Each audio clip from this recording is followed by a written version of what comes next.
our housing starts are down dramatically. We're not building right now, on average, the same level as what we were building even 20 years ago. So for us I think it will help certainly with immigration slowing down to allow for that catch up. But what we're seeing in the comments of Toronto, and I think that's absolutely fair. I mean, they're being decimated. You're listening to the Ottawa Real Estate Podcast, your go-to source for all things Canadian real estate. And now, here are your hosts, Paul Stevenson and David Warren. Hello, and welcome back to the Ottawa Real Estate Podcast. My name is Paul Stevenson. I'm joined, as always, by David Warren. We're back, and we just want to remind everyone before we get into it that if at any point you got questions about mortgages or real estate or just want to have a chat, we're always here to greet you, okay, to assist you. Right, David? We're here for you. We're here for you. You can find our contact info in the description below, and hope you enjoy this episode. David, how are you doing? What's going on over there? I'm doing well. We're nice chilly morning today. We're buzzing. We're good. We're buzzing. The market is buzzing. Okay, lots of talk about the potential rate cut tomorrow, Bank of Canada. I have had numerous conversations with people waiting for the rate cut that are fixed rate clients, and always that additional kind of education just around rates, what impacts rates. I apologize for everyone who listens every week. We've talked about this basically nonstop, but it's still very common for people to kind of misunderstand what impacts what. So Bank of Canada announcement tomorrow, first of the year, directly impacting variable rates and all other kind of revolving credit products. You know, if you have a Visa line of credit, anything, all those are kind of based on revolving interest rates. Maybe not a Visa, but some of them have that, some Visas have that kind of like line of credit type interest rate. So impacts a lot of things. David, let's get right into it. What do you think is going to happen? What are we going to see tomorrow? This will come out as the announcement happens. So, we're under the gun. Well, currently the bond markets are pricing 83% odds of a quarter point decrease. So I'm going to go with those experts and go with that 83% of a quarter point. I think a half point would be too drastic, and I think they need to do something to keep things stable and moving along as far as the economy is concerned. So we'll, I think it'll be, just like any decrease. I think it'll be welcome news for everyone. And we'll see how it continues to ripple through the economy in not only the mortgage world, but also businesses and other types of credit facilities. Yeah, I feel the same. I think a quarter point, I think if we've learned anything, it's to expect the unexpected, but I would say 83% is a pretty good omen, I guess, a pretty good percentage. Usually it's kind of like 50-50, they're thinking, well, 50% this, maybe a 50-point drop, but I think a quarter now, and then I think the next one is in March, if I'm not mistaken. So we'll kind of see what happens. That gives them a pretty good runway leading into that. On top of that, we talked about this, I think, last week, but the potential for a federal election, is kind of looming, right? Like we could be seeing an election as early as, I think, April, right? April, May-ish. And you mentioned to me this morning off air that there was also a provincial election now that's been called, I think, for February, right? Yeah, for end of February, the 27th. That I don't know if Doug Ford's officially announced. He basically said he is going to call one, but it would be for February 27th to, in his words, to have a clear directive moving forward for whatever party, so that to kind of take on, the new Trump administration and impending tariffs that could come into effect that have been threatened for 3 days from now. Yeah. And to have kind of that renewed mandate. So I think he's, obviously, like any politics, all of the other parties are saying this is a bad timing. He shouldn't be doing that. But obviously, like any party would be, they, get a sentiment of what their constituents are leaning towards and whether calling an early election is beneficial for that party. Any of them would do it, I think. But, they do definitely think party first and kind of, use that to their advantage, if you will. So that'll be interesting as we, basically we'll have an Ontario election, and then the week right after we'll have a new leader of the Liberal Party, and then a federal election called. So it's definitely a busy few months, and in there some Trump tariffs supposedly being rammed down our throats. So we'll, yeah, Long story short, we won't be seeing just for sale signs on people's lines. We'll be seeing it'll be the plethora of signs. yeah, no, 100%. Yeah, no, it'll be like we said. There's lots in the news, and there'll be lots to talk about. So yeah, we'll apologize ahead of time to nonstop talk about ad nauseum election and Bank of Canada over the coming episodes. Yeah. And something else I wanted to talk, just mentioning last week's episode, there was a few times where we misspoke, and I think the comments showed there was a lot of people giving us shit basically about our predictions, which is great. I love any feedback that people want to give us. But I think when I asked you the question about prices, about growth, I think I said Canada, and you and I both had the mindset of Ottawa. So our predictions that we gave, I think yours was around 5%, mine was 3% growth. Somewhere between 14 and 16,000 transactions. That was just for Ottawa. So we are, we want to be very clear in that. I just wanted to correct myself because I think I did say Canadian real estate, and, someone from Abbotsford, BC was chiming in saying, what are you talking about? Like I bought, look at 90, I think he said, look at 81 to 96. And I looked at the stats again for Ottawa, and I was like, yeah, there was like a 7% growth over that time frame. And he's like, well, no, I bought in Abbotsford at this day and I sold on this day. And I was like, oh, okay, this is someone literally across the country that is chiming in. So we do apologize for anyone who, I apologize for misspeaking. You guys didn't do anything. You just listened and commented. But there was a few really good comments, Dave, I wanted to touch on from last week's episode. And then we can get into to some of the kind of headlines from this week. I will say if there was only 13,000 transactions in all of Canada as well for the 2025, we are royally effed. Yeah, I guess that maybe we should have been the first sign, eh? Yeah. Okay, so let me just bear with me here while I find these. Tell us a story, David. Okay, here's a fun one. This is from Evie Mabby. Wake up, guys. News flash. Trump will impose 25% tariffs. The home price balloon will pop, and you both will be working at Costco. Stop manipulating people. That's us, David. We're just master manipulators of the market, as we've learned over the years. Greg was the ultimate manipulator, obviously, and we were just right there riding his coattails. But yeah, no, we, again, we're basing this on our own experience. We're basing this on the Ottawa market, which is obviously a bit more insulated than other areas of the country. And also looking at historical data. I mean, I went as far back as 70 years ago to look at kind of the average growth. So the average year over year growth from over the last 69 years is 6.08%. The last 25 years, 6.49%, and the last 10 years, 7.05%. So if we're talking just strictly Ottawa, I mean, I think our estimates are quite conservative. And that's an annual increase average, not over 10 years, an increase of only 7%. So, right. Yeah, that's average. Just to clarify, year. Over 10 years, we're talking, and that's compounding. So even if you're 7 times 10, we're at 70% increase in value, let alone them compounding on one another. So in Ottawa, for anyone who isn't in the Ottawa area that's listening, like in Ottawa, it's almost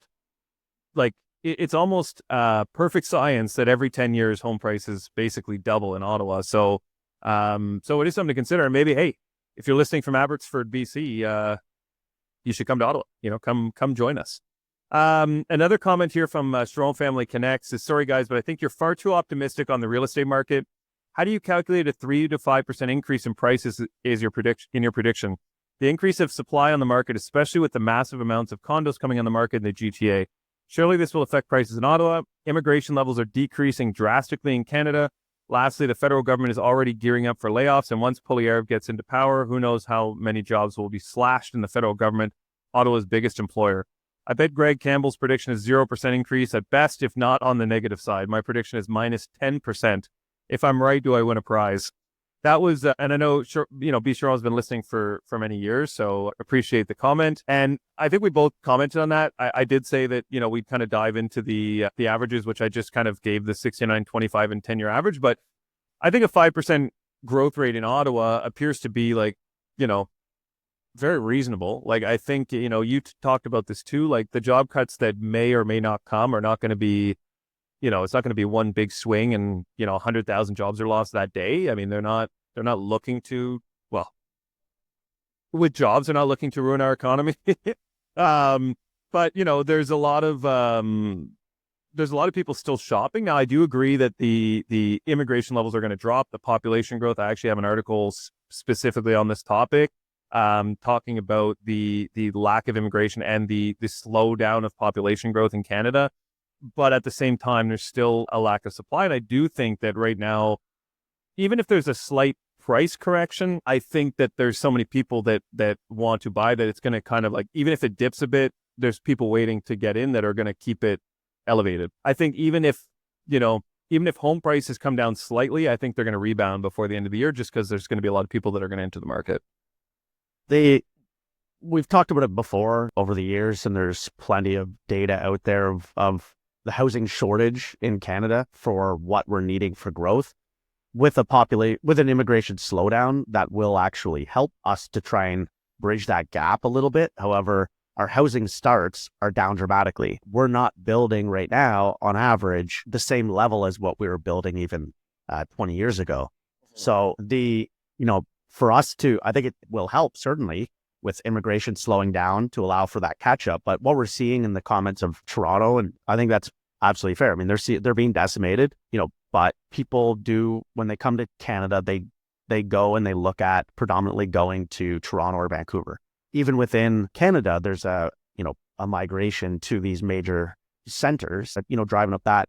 Now, the condo market in the GTA is absolutely getting hit hard. The building that's going on that has stopped or slowed down, or projects that have ceased, is going to have a ripple effect over time when they're not going to be building right now, but it's not like you can just, decide today that you're going to put a shovel in the ground. The average for starting a condo is 7 to 10 years for that build, from acquisition permits, going through the process to actually shovels in ground. So any of these that are delayed and somebody's debating or not purchasing a plot or starting the process to build and delaying it a couple of years, that's going to have a massive ripple effect where it's not going to be immediate. Like that supply will get eaten up eventually. And yes, we've seen a big drop in the GTA, but that's going to take a while to catch up. So I think the slowdown in immigration will help. Right now, there's a big, from builders, because of the money and the focus from the federal government and CMHC, the building that you're seeing going on, and I'll speak to Ottawa, it's predominantly condos and it's predominantly rental condos. So this is not going to have an effect on resale pricing. You're actually, we're still not seeing the development of new single family homes or townhomes. So I think that's something as well that needs to be addressed down the road. So hopefully with this slowdown of immigration, like Bisharam mentioned, I think that, hopefully that will actually help. And I commented as well on to somebody else's question or comment. When we're talking about the federal government, what people forget that don't live in Ottawa is that Pierre Poilievre lives in Ottawa, not just because he's an MP here. He's always lived here. He's in his 40s. Right? He's lived here. Yeah, he's lived here his entire life. He is not going to come in and decimate the federal government and federal employees, which is going to hurt his possibility of being elected as an MP. He needs to maintain his own, there's also that self-preservation. He can't come into his own market and slash the economy and destroy the economy, which is then going to affect his election standing within his hometown and his own home riding.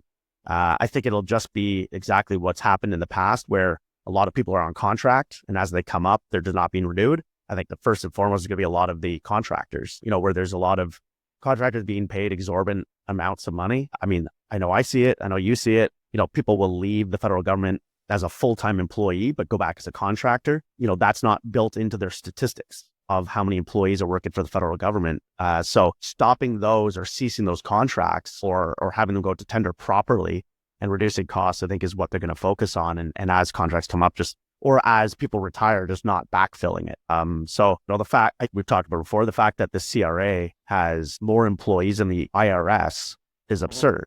There's no need for that. We're a tenth of the size. So that obviously goes to show how overstaffed we are and inefficient we are.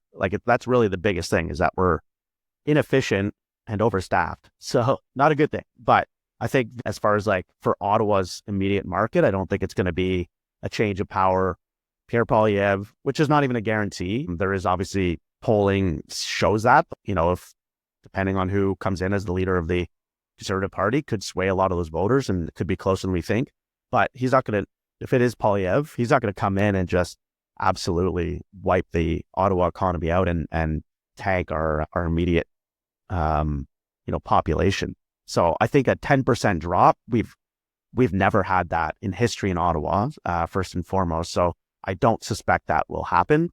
And I believe, forget what the Nortel crash in 2001, I don't even think led to a 10% drop. So, Ottawa has been very resilient. Canada as a whole has been very resilient. I know there was comments about tariffs coming in and whatnot. There's been softwood lumber tariffs, and we've kind of always gone through these cycles of tariffs in one area or another. It's really, at the end of the day, it's a lot of times posturing and negotiating tactics for other things. So I think we'll just see how some of this shakes out. But I think a 10% drop in values is a little aggressive based on what we've seen historically, even through financial crisis, through the Nortel crash, et cetera. We haven't seen that sort of drop. The Nortel crash is when, you said 2001? Yeah, I believe it was 2001, wasn't it? So 2001, 2002, 10% and 14%. So the worst, again, this is Ottawa specific, the worst years as far as year over year, percentage growth, 1961 was a minus 4.3. And then the worst we've seen was 2023, which was minus 5.3. So it'd be basically double the worst over the last 70 years that they've been tracking it. Yeah. Which could happen. I mean, there's a lot of very unique market conditions right now that honestly, anything is possible. So we'll be the first to admit if we're wrong come January next year, if home prices are down 10%. I just don't see it. I just don't see it in Ottawa. There's still a lot of wealth here. There's still a lot of people looking to buy, a lot of people looking to immigrate specifically, or at least migrate to Ottawa from other cities. And I think that, it'll be interesting to see. Let's put it that way. Are you trying to grow your mortgage business?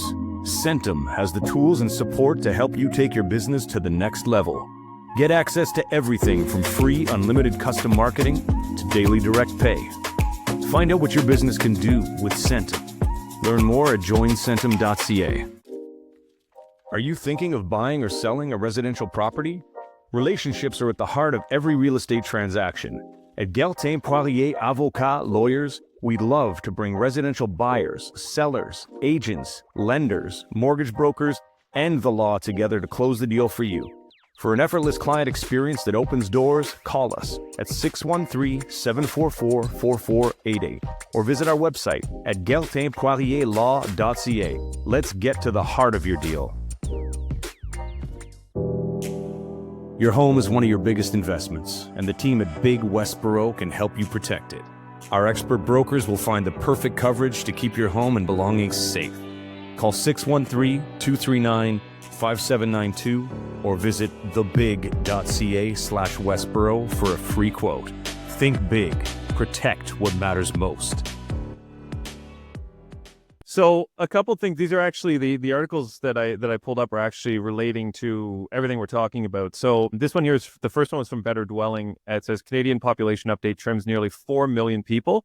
So I'll just give you a quick summary. It says in November 2024, Canada's Immigration, Refugees and Citizenship Canada, which is IRCC, announced a 2-year pause in population growth initiatives. While this may seem brief, Stats Canada latest projections indicate that this pause will have a significant long-term impact.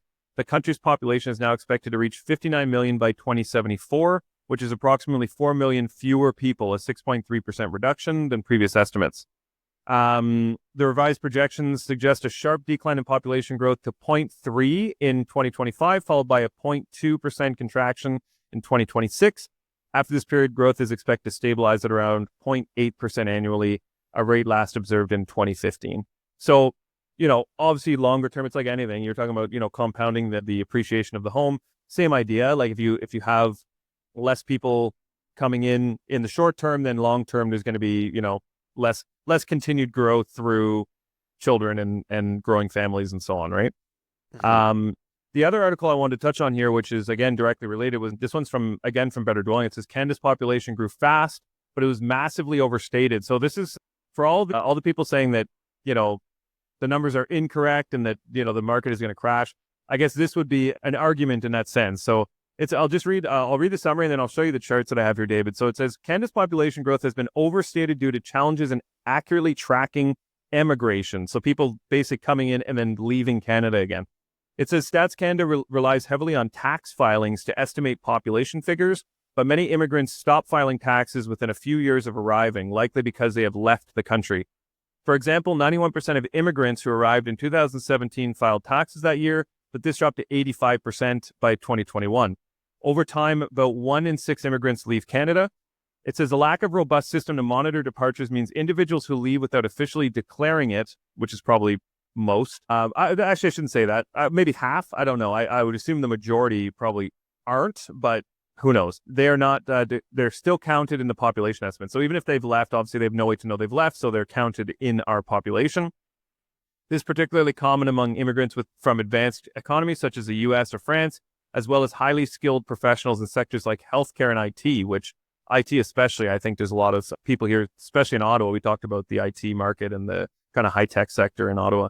This overestimation affects critical policy areas such as housing and economic planning by creating an inaccurate picture of the country's population. To address this issue, Canada is introducing an entry-exit tracking system expected to be fully implemented by 2025. This initiative aims to provide more reliable data on population flows, supporting better informed decision-making in the future. So let me show you this chart here because it's a pretty interesting chart. It actually shows, let me just make sure this is the right one here. Yeah, so it shows this one here is a cumulative percentage of the emigration of immigrants 5 years, 10 years, and 20 years after admission by country of birth. So this is from 1982 to 2017. So you can see here at the bottom, this is basically the percentage and then the colors. So blue is 5 years, orange is 10 years, gray is 20 years. For anyone who, I know that on video, sometimes things are a lot smaller. So this shows that basically, probably the larger countries of immigration to Canada. But from what I gather from this chart, it looks like most people are probably coming in their 20s, maybe early 30s, working for 20 years, and then going back to their home country. I mean, that's you see all these gray bars of 20 years. That's a large percentage of people that are kind of, coming, they're doing their majority of their livelihood, kind of their working years in Canada, and then going to probably realistically a more affordable place to live outside of Canada. Or they're coming, for school. Coming for school or in their 20s and they, in their 40s, let's say, based on this of the 20-year mark, for a lot of them, having kids and family, and they're moving back home to be closer to family. Likely in a lot of cases. But the interesting one, and kind of further to the article, is the United States and France of, looks like the US is around 17% of people leave within the first 5 years. The UK, 10% leave within the first 5 years. France, 15% within the first 5 years. And to your point, likely a lot of, IT, healthcare sector, like skilled professional trades or kind of that skilled professional sector coming here for that short period, like on contract or something like that, right? Yeah. Yeah, I just found that quite interesting because it is but you never really know. We obviously don't generally see the numbers publicly as far as, how long people are staying. You kind of assume if someone's immigrating here, they get their permanent residency, they're just staying forever. That's kind of what I think most people would think. So knowing that the average, it looks like based on that chart, 40% of people are leaving after 20 years, that's a pretty big chunk of people. And if those people aren't being accounted for, then again, all these kind of policies and ideas of where housing is and how much lack of supply or oversupply and so on there is are skewed, right? They're not as accurate as they could be. Now, I'm not promoting that we all need to be tracked and everything needs to be monitored in and out, but I do think obviously if you're legally immigrating to the country, then you should probably also be legally emigrating back out of the country, and so we can have those accurate numbers and just kind of dial in a bit. You're talking about the inefficiencies too, and I think that's kind of the biggest bone that people have to pick. It's not a matter of wanting to get rid of jobs. It's just we pay an abundant amount of tax in Canada, and we want to just make sure that all of those tax dollars are being used as efficiently as possible in every role, right? And that just makes it makes life cheaper for everyone. This isn't we're trying to throw people under the bus. it benefits everyone on a national scale by being more efficient as a government, right? Just want to clarify that. I agree. Well, should we, I think we should end off there on the employment federal side of things and slide into the mood boost. Yeah. And Bank of Canada rate announcement right now. You probably already heard it if you're listening to this. So I'm going to dig to the book. My brother was actually away at a hockey tournament last weekend, so he didn't send out the mood boost. That's usually, he sends them out every Friday. I swear he's got an email list of thousands of people in various areas of life just love his mood boost. So here we go. Number 1, what's the name of Albert Einstein's evil brother? Frankenstein. Frank Einstein. Yeah. What happens when it rains cats and dogs? You can step in a poodle. Last but not least, well, these are something today. My mayonnaise is trying to kill me, or so my sauces tell me. I'm sorry, everyone. I'm sorry. They'll be better next week, I promise. Tim, we need you back. Yeah. Tim, we need you back. Yeah. No, for me, actually, I mean, you guys look the same. You guys look like the same person, right? So, oh my God, funny story for anyone that's listening. Hilarious. So my brother and I do look quite similar. He's 4 years older than me, but we often get mistaken for each other. So one of Dave and my's good friends, his dad, who we've known since we were, 5 years old, he saw my brother downtown and he's like, Paul, just went up and started chatting to him about, sea doing and the cottage and this and that. And my brother was just like, I don't know who you are, basically. and he's like, oh, you're not Paul? And he's like, no, I think you're looking for my brother. And it was just, it was a funny, he texted me and I was laughing. It was great. I'm not surprised either. Not surprised. But thank you everyone for tuning in. We'll be back every Wednesday, 10 a.m. I felt like I needed an earlier coffee today. I felt like I wasn't as dialed in, but we love you all. Thank you for listening, and make sure to check out our socials. We got a lot of great content on there. We're on TikTok, Instagram, Facebook, and obviously YouTube. And if anyone is looking to listen and you're watching this, you can definitely stream the podcast on iTunes, Spotify, or anywhere else so you get your podcast. So thanks everyone for being here, and we will be back next week. David, you look great. You too. Go skiing. Deuces.